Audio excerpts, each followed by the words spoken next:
എല്ലാ കൂട്ടുകാർക്കും നല്ലൊരു ദിവസം ആശംസിച്ചുകൊണ്ട് മാമ്പഴത്തിന്റെ പുതിയ വീഡിയോയിലേക്ക് സ്വാഗതം. നമുക്ക് നേരെ ഗൗതമിന്റെ അളകനന്ദയുടെ ഇന്നത്തെ വിശേഷത്തിലേക്ക് പോയാലോ. വിശേഷം വരാൻ വൈകിയതുകൊണ്ടാട്ടോ ഞാനത്തെ ലേറ്റ് ആയിട്ടിരുന്ന. അപ്പം രാവിലെ ഞാൻ ബാക്കി വിശേഷങ്ങളൊക്കെ ഇട്ട സമയത്ത് പറഞ്ഞിട്ടുണ്ടായിരുന്നു. അപ്പൊ എല്ലാരും മറക്കാതെ കാണണം കേട്ടോ. അപ്പൊ ഇന്നത്തെ വിശേഷത്തിൽ നമ്മൾ കാണാൻ പോകുന്ന ഗൗതം മുറിയിലേക്ക് വന്നിട്ട് ആകെപ്പാടെ ആലോചിച്ച് നിൽക്കുമായിരുന്നു. പിങ്കി പറഞ്ഞ കാര്യങ്ങളൊക്കെ ഗൗതമിന്റെ മനസ്സിൽ കൂടെ പിന്നെയും പിന്നെയും പോയിക്കൊണ്ടിരിക്കുക. സാധനയെ രക്ഷിക്കണം, അവളെ ഒരു കാരണവശാലും ആ കേസിൽ ഉൾപ്പെടുത്തിക്കൂടാ, അവളെ ഒഴിവാക്കണം. ഇല്ലെങ്കിൽ അമ്മയോട്, ലക്ഷ്മിയമ്മയോട് ഈ സത്യങ്ങളെല്ലാം തുറന്നു പറയും.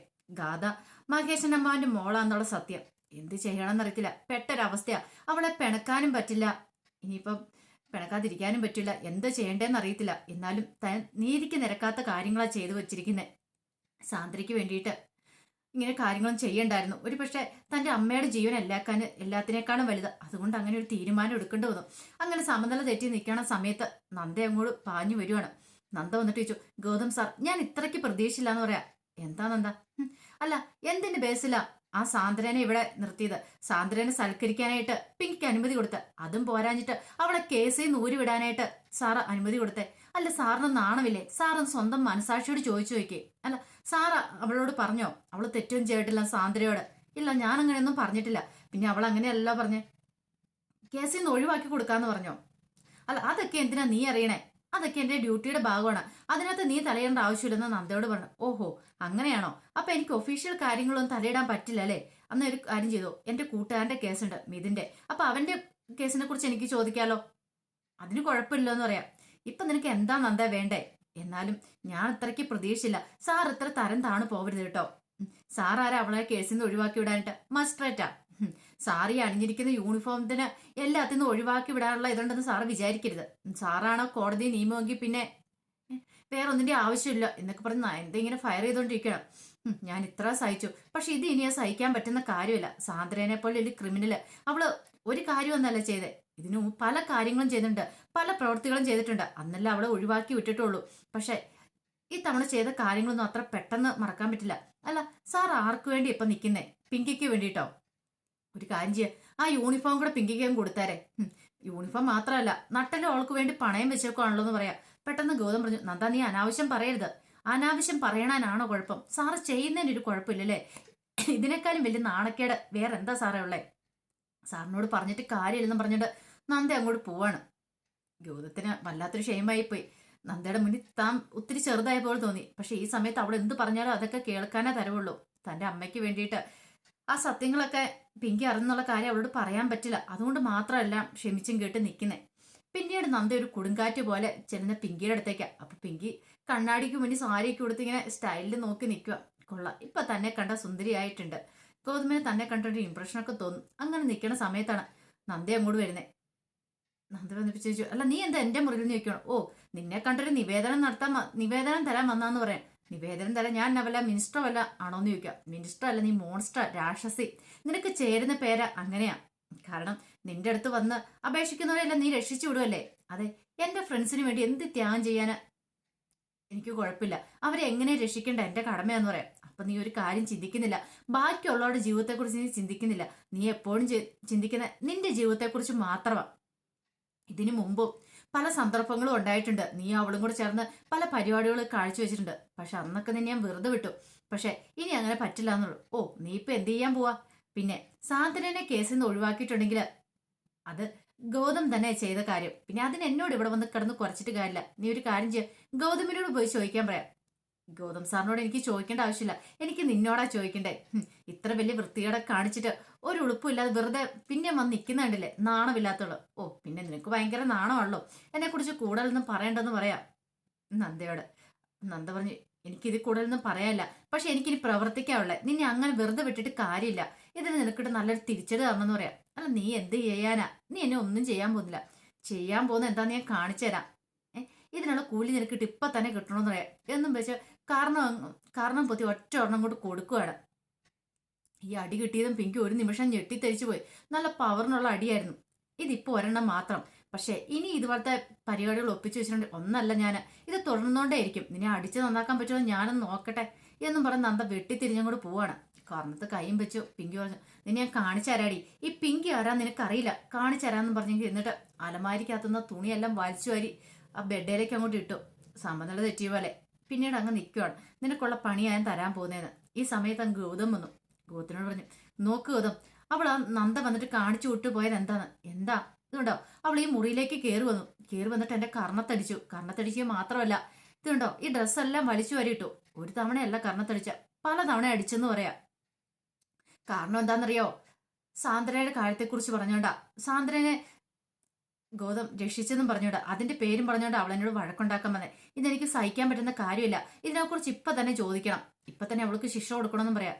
ഗൗതം പറഞ്ഞു, നന്ദ അങ്ങനെ ചെയ്യുമെന്ന് എനിക്ക് തോന്നുന്നില്ല.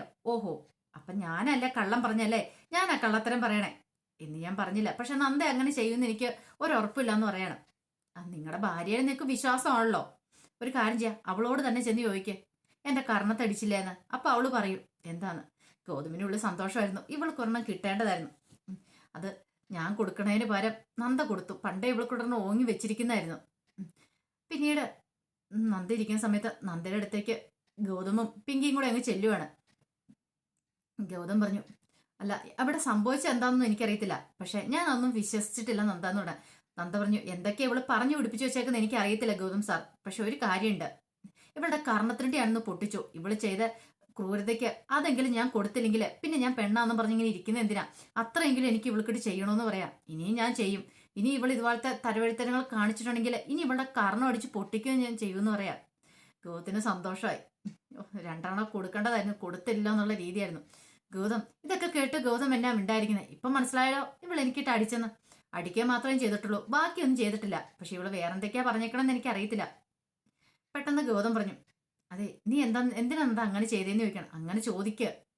അത് പിന്നെ അതുപോലത്തെ വൃത്തികേടുകളെ കാണിച്ചു വെച്ചിട്ട് വീണ്ടും അവളെ രക്ഷിക്കാനായിട്ട് വന്നിട്ടുണ്ടെങ്കിൽ എനിക്ക് സഹിക്കാൻ പറ്റുന്ന കാര്യമല്ല. ആ സാന്ദ്രനെ അതിനു വേണ്ടി കൊടുത്ത കൂലിയാന്ന് പറയാത്. പെട്ടെന്ന് പിങ്കി പറഞ്ഞു, ഗൗതം സാർ അവളോട് ചോദിക്കുക, ഇങ്ങനെയൊക്കെയാണ് ചോദിക്കുന്നേ. ഇച്ചിരി നല്ല പവറായിട്ട് അവളെ ചോദ്യം ചെയ്യാൻ പറയണം. നന്ദ പറഞ്ഞു, പവറായിട്ടോ? ഇത് കൂടുതൽ എങ്ങനെ പവറായിട്ടാ പിങ്കി? ഇനിയിപ്പോ ഗൗതം സാറിനോട് ചോദിക്കാൻ പറഞ്ഞേ. ചോദിക്കാനൊന്നും പോകുന്നില്ല, നീ കയറി പോകാൻ പറയണം. ഗൗതം പറഞ്ഞു, എനിക്ക് ഇങ്ങനെയൊക്കെ ചോദിക്കാൻ പറ്റുള്ളൂ എന്നും പറഞ്ഞിട്ട് ഗൗതം അങ്ങോട്ട് കയറിപ്പോയി. നന്ദനെ രൂക്ഷമായിട്ട് നോക്കിയിട്ട് പിങ്കി അങ്ങോട്ട് പോവാണ്. പിങ്കി നേരെ ചെല്ലുന്ന ലക്ഷ്മിയമ്മയുടെ അടുത്തേക്കാ. ലക്ഷ്മിയമ്മയുടെ അടുത്തേക്ക് എന്നിട്ട് അല്ല ലക്ഷ്മിയമ്മേ, ഞാൻ ഇവിടുത്തെ ആരാന്ന് ചോദിക്കാണ്. നീ ഇവിടുത്തെ ആരാ? ഇന്ത്യ ഇവിടുത്തെ മരുമോള ആണല്ലോ, അല്ലാതെ ആരുടെ അടിമയൊന്നും അല്ലോ. എന്താ പിങ്കിമോളെ ഇപ്പൊ ഇങ്ങനെ ചോദിക്കാൻ? ആ നന്ദയുണ്ടല്ലോ, അവൾ എന്റെ കർണത്തടിച്ചെന്ന് പറയണം. ഇന്ന് കർണത്തടിച്ചു? എന്തിനാ? ചെന്ന് ചോദിച്ചു നോക്ക്. അവള് കളിച്ച് എന്റെ കർണത്താ കൈവച്ചിരിക്കുന്നത്. അവളെ വെറുതെ വിടാൻ പോകുന്നില്ലെന്ന് പറയണം. എന്നാലും എന്ത് പ്രശ്നങ്ങളുണ്ടെങ്കിലും പറഞ്ഞു തീർക്കണം, അല്ല ദേഹത്ത് കൈവെക്കാൻ കൊള്ളില്ല. ഞാനൊന്ന് ചോദിച്ചു നോക്കട്ടെ എന്ന് പറയണം. അങ്ങനെ നന്ദ സങ്കടപ്പെട്ടിരിക്കുമായിരുന്നു. നന്ദയുടെ ഉള്ളിലുള്ള വിഷമം ഗൗതം അങ്ങനെ പറഞ്ഞതിലൊക്കെ ഓർത്ത് വിഷമിച്ചിരിക്കുന്ന സമയത്താണ് പിങ്കി ലക്ഷ്മിയമ്മനും കൂട്ടി അങ്ങോട്ട് വരുന്നത്. ലക്ഷ്മിയമ്മ വന്നിട്ട് ചോദിച്ചു, നന്ദമണ ഞാൻ ഒരു കാര്യം ചോദിച്ചേട്ടെ, നീ സത്യം പറയണം, നീ പിങ്കിയുടെ കർണത്തടിച്ചോ എന്ന് ചോദിക്കണം. പെട്ടെന്ന് നന്ദോടെ അടിച്ചു എന്തിനാ? അവള് കാണിച്ചു കൂട്ടി എന്താണെന്നറിയാം അമ്മയ്ക്ക്? ആ സാന്ദ്ര അവൾക്ക് വേണ്ടിയിട്ട് വക്കാലത്ത് പറഞ്ഞു ഗൗതം സാറിന്. അത് മാത്രമല്ല അവളെ രക്ഷിക്കാനായിട്ട് അതിന്റെ ആവശ്യമുണ്ടോ? അപ്പൊ അവൾക്കിട്ടൊന്നും ആവശ്യമായിരുന്നു, അതുകൊണ്ടാന്ന് പറയണം. അതേ നന്ദമ്മളെ, എന്ത് പ്രശ്നം ഉണ്ടല്ലോ അത് പറഞ്ഞു തീർക്കണം. പക്ഷെ കയ്യാങ്കളിയിൽ കലാശിക്കേണ്ട ആവശ്യമില്ല. അതുകൊണ്ട് അവളോട് സോറി പറ. ഇല്ല അമ്മ, ഞാൻ സോറി പറയില്ല. സോറി പറയാൻ തെറ്റും ചെയ്തിട്ടില്ല. ഈ അമ്മയാ പറയണേ. ഇന്ന് വരെ ഈ വീട്ടിൽ ഇങ്ങനെ കയ്യാങ്കളി ഒന്നും നടന്നിട്ടില്ല. അതുകൊണ്ട് സോറി പറ. നമ്മൾ ചെയ്ത തെറ്റാണെങ്കിൽ അവരോട് സോറി പറയണമെന്ന് പറയാം. അവസാനം ലക്ഷ്മിയമ്മയുടെ മുന്നിൽ തോറ്റു കൊടുക്കേണ്ടി വരുന്നു നന്ദയ്ക്ക്. നന്ദ സോറി എന്ന് പറയാണ്. ഇത് കേട്ട് പിങ്കി അങ്ങോട്ട് പോയി. നന്ദയ്ക്ക് വല്ലാത്ത സങ്കടം വന്നുപോയി. അപ്പൊ ലക്ഷ്മിയമ്മ പറഞ്ഞു, ഇനി ഇതൊന്നും ആവർത്തിക്കരുത് കേട്ടോ. എന്ത് പ്രശ്നം എവിടെയും പറഞ്ഞു തീർക്കണം. ഒരു കുടുംബത്തിലെ ആൾക്കാരല്ലേ നമ്മളെല്ലാവരും സ്വരുമയോടെ സമാധാനത്തോടു കൂടി പോകേണ്ടതാ. അല്ലാതെ ഒരു വീട്ടിൽ കിടന്ന് അലമ്പ് മഴക്കുണ്ടാക്കി പിരിവല്ല ചെയ്യേണ്ടതെന്ന് പറഞ്ഞിട്ട് ലക്ഷ്മിയമ്മ കയറി പോവാ. പിന്നീട് നന്ദ മുറിയിലേക്ക് പോയിരിക്കുക. നന്ദയ്ക്ക് സഹിക്കാൻ പറ്റുന്നുണ്ടായിരുന്നില്ല.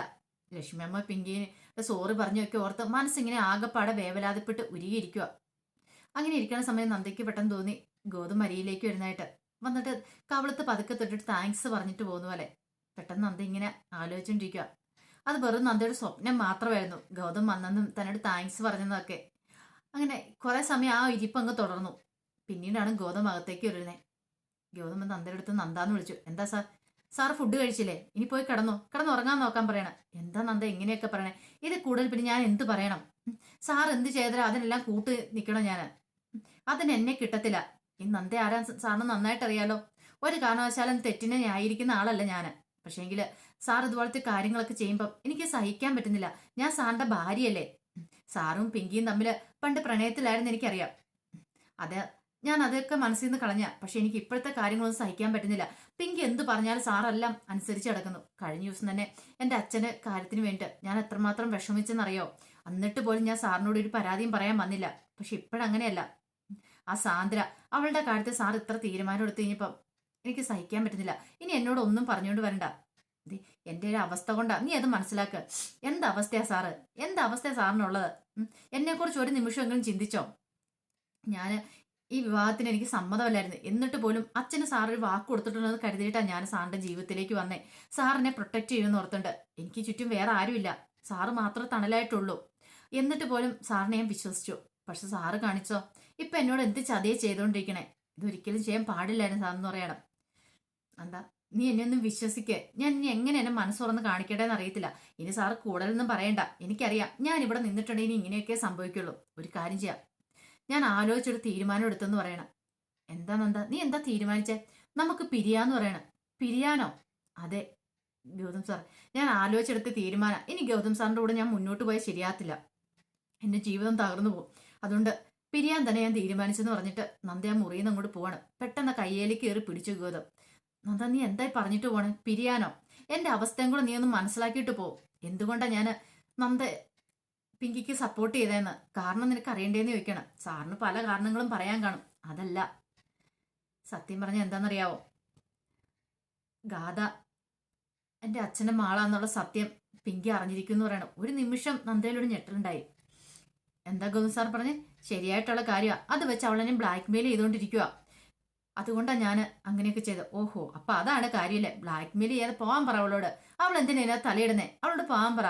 അങ്ങനെ പോകാൻ പറയാൻ എനിക്ക് പറ്റില്ലോ. കാരണം എനിക്ക് എൻ്റെ അമ്മയുടെ ജീവിതം കൂടെ നോക്കണ്ടേ. പെട്ടെന്ന് നന്ദയുടെ മനസ്സിലേക്ക് ലക്ഷ്മി അമ്മേനെ കുറിച്ച് ഓർമ്മകൾ വന്നു. ശരിയാ ഗൗതം സാർ പറഞ്ഞേ. ഞാൻ പക്ഷെ അത്ര കടന്ന് ചിന്തിച്ചില്ല കേട്ടോ. ഇപ്പൊ എനിക്കറിയില്ല നന്ദ എന്ത് ചെയ്യണമെന്ന്. ഞാൻ ആ ഒരു മാനസികാവസ്ഥയെ ചെയ്താ. പക്ഷെ ഒന്നും നിന്നോടുള്ള ദേഷ്യം കൊണ്ട് ചെയ്തല്ല. ഞാൻ എന്ത് ചെയ്യണം നീ പറ. എനിക്ക് എൻ്റെ അമ്മേനെ രക്ഷിക്കണം. എനിക്ക് മനസ്സിലാവുന്നുണ്ട് സാറിന്റെ ബുദ്ധിമുട്ട്. പിന്നീട് നന്ദനെ ചേർത്ത് പിടിച്ചിട്ട് വിഷമിക്കണ്ട കേട്ടോ. എൻ്റെ സാഹചര്യം അതായി പോയതുണ്ട്. അത് കുഴപ്പമില്ല. ഞാൻ ഗൗതം സാറിൻ്റെ കൂടെ ഇനി നിന്നോളാം. നമുക്ക് എന്ത് വന്നാലും നേരിടാന്ന് പറയണേ. വേണ്ട, ഞാൻ നിങ്ങൾക്ക് ഡിവോഴ്സ് തരാന്ന് പറയണു. ഒരു നിമിഷം നന്ദി ഞെട്ടിപ്പോയി. സാർ എന്താ പറയണേ? ഡിവോഴ്സ് തരാം. കാരണം ഇനി അവൾ ഇങ്ങനെ ക്രൂരമായിട്ട് വേദനിപ്പിച്ചുകൊണ്ടിരിക്കും നന്ദനെ. ശരിക്കും അവളുടെ ഇപ്പോഴത്തെ ലക്ഷ്യം എന്ന് പറഞ്ഞിട്ടുണ്ടെങ്കിൽ ലക്ഷ്മിയമ്മയുടെ ഈ കാര്യം പറയാൻ മാത്രമല്ല, നന്ദനെ ക്രൂരമായിട്ട് എങ്ങനെ വേദനിപ്പിക്കുക എന്നുള്ളതാണ് അവളുടെ ഇപ്പോഴത്തെ പുതിയ പ്ലാന്. അതുകൊണ്ട് അവൾ ഇങ്ങനെ ഈ കാര്യം പറഞ്ഞ് ഇങ്ങനെ ടോർച്ചർ ചെയ്തുകൊണ്ടേയിരിക്കും. നന്ദനെ വേദനിപ്പിക്കും. എൻ്റെ മുന്നിൽ കിടന്ന് നന്ദ പെടയെന്ന് എനിക്ക് കാണാൻ കഴിയില്ല. അതുകൊണ്ടാണ് നമുക്ക് ഡിവോഴ്സ് വാങ്ങാന്ന് പറഞ്ഞ്. വേണ്ട, അതിന്റെ ആവശ്യമില്ല. അവൾ എത്ര വേണേലും എന്നെ വേദനിപ്പിച്ചോട്ടെ. എൻ്റെ കൂടെ എൻ്റെ ഗൗതം സാർ ഉണ്ടെന്നുള്ള ബോധ്യം ഉണ്ടെങ്കിൽ എനിക്ക് മറ്റെന്ത് വന്നാലും കുഴപ്പമില്ല. എന്ത് പ്രശ്നങ്ങളെ ഞാൻ തരണം ചെയ്യുമെന്ന് പറയാം. ഇത് കേട്ടതും ഗൗതം നന്ദയെ നെഞ്ചോട് ചേർത്ത് പിടിക്കുക. അപ്പൊ അതിന്റെ വിശേഷങ്ങളൊക്കെയാണ് കണ്ടത്. ഇതിന്റെ ബാക്കി വിശേഷങ്ങളുമായിട്ട് വൈകുന്നേരത്തെ പ്രൊമോയി വരാട്ടോ. ആദ്യമായിട്ട് കാണുന്നവരാണെങ്കിൽ ചാനൽ ഇഷ്ടപ്പെട്ട ഒന്ന് സബ്സ്ക്രൈബ് ചെയ്യാൻ മറക്കരുതേ. അതോടൊപ്പം തന്നെ കണ്ടുകൊണ്ടിരിക്കുന്ന എല്ലാവരുടെ സപ്പോർട്ടിലായിരിക്കും തുടർന്നും പ്രതീക്ഷിച്ചുകൊണ്ട് എല്ലാവർക്കും ഒരിക്കൽ കൂടി നല്ലൊരു ദിവസം ആശംസിച്ചുകൊണ്ട് നിർത്തുന്നു. നന്ദി.